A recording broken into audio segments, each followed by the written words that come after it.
देखिए पढ़ाना एक ऐसी चीज होती है, वो सेंस ऑफ रेस्पॉन्सिबिलिटी समझिए।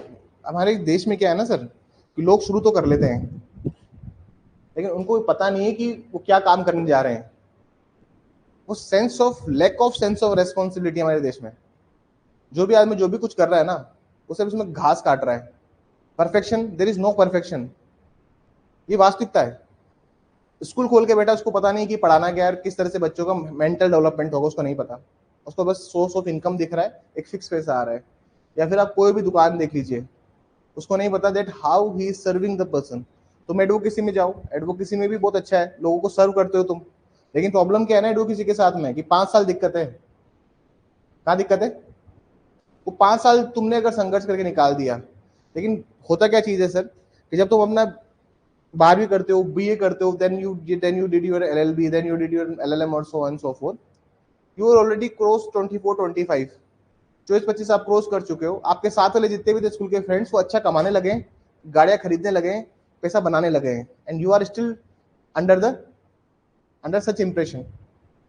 अभी क्या होता है ना, कि मुझे बुरा भी लगता है, आज मैं बोलना नहीं चाहता इस बारे में, और एडीजे वालों के लिए बोल रहा हूं मैं आज ये बात। अब एडीजे वाली बात सुनिए।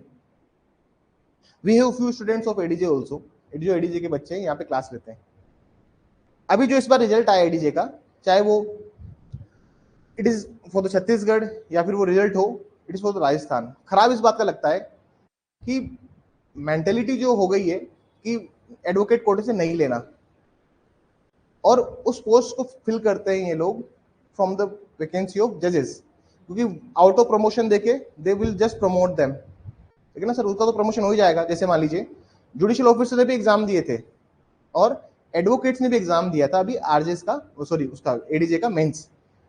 अब एक स्टूडेंट को पास किया इन्होंने, मिनिमम 45% मार्क्स चाहिए, मैंने इतने इतने बच्चे मिले, अभी तो मार्क्स इन्होंने रिवील नहीं किए, 43.5 देख पे फेल कर देंगे, 44.5 फेल कर देंगे, उसको 45 मार्क्स नहीं आने देंगे। आप इस बात को जान के हैरानी लेंगे, देखिए वो जो बच्चे हैं जो सिविल जज बन गए, जिनको आप प्रमोट कर रहे हो, वो ऑलरेडी 22, 23, 24, 25, 26, 27 में उनको सोसाइटल रिकग्निशन मिल गया था।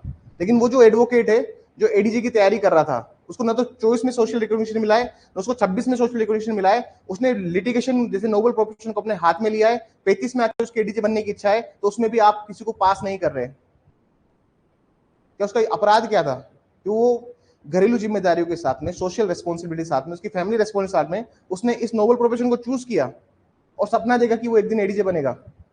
35-36 में आके, 37 में आके, 38 में आके, घर की क्या हालत थी, घर की क्या स्थिति थी, परिवार की क्या हालत थी, उसने सब छोड़कर एडीजी की तैयारी स्टार्ट करी, और आप रिजल्ट देते हो एक बच्चा।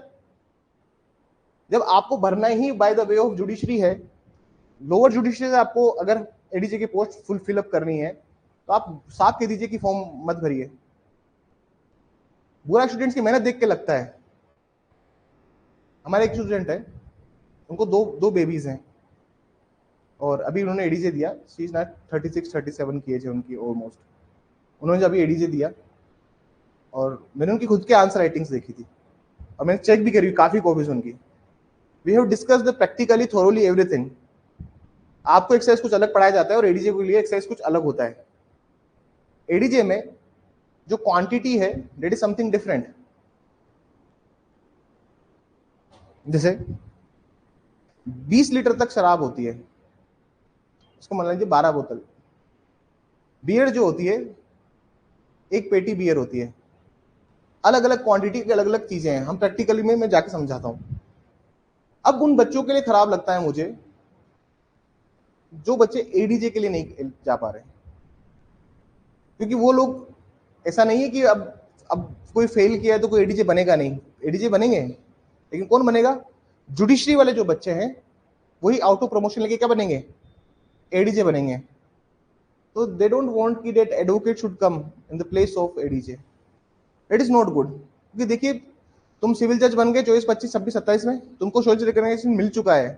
लेकिन वो स्टूडेंट्स कहाँ जाएंगे जिनको अभी तक सोसाइटी रिकग्नाइज नहीं करती, जिन्होंने स्ट्रगल किया है, जिन्होंने एक मुकाम हासिल किया है, और जो चाहते हैं मुकाम हासिल करना।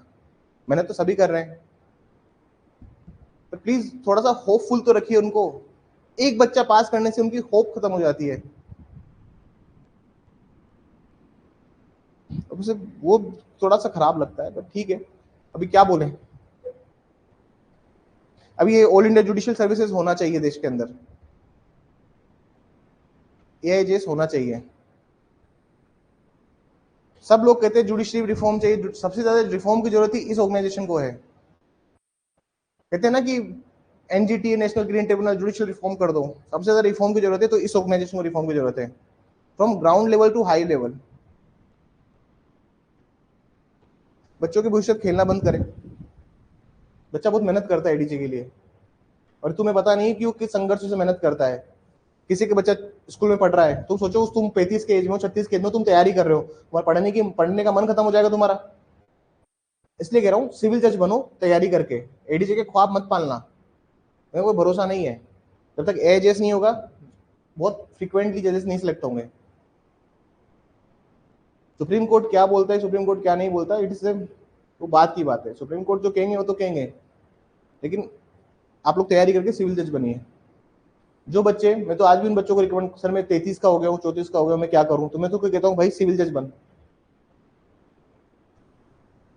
कोई अगर एडीजे के लिए बहुत ही डेडिकेटेड है तो उसको एडीजे के लिए मैं प्रमोट करता हूँ, वरना सिविल जज के लिए भी जाओ आप, क्योंकि वही आपके जज बनने का सपना पूरा करेगा, मेहनत करोगे तो।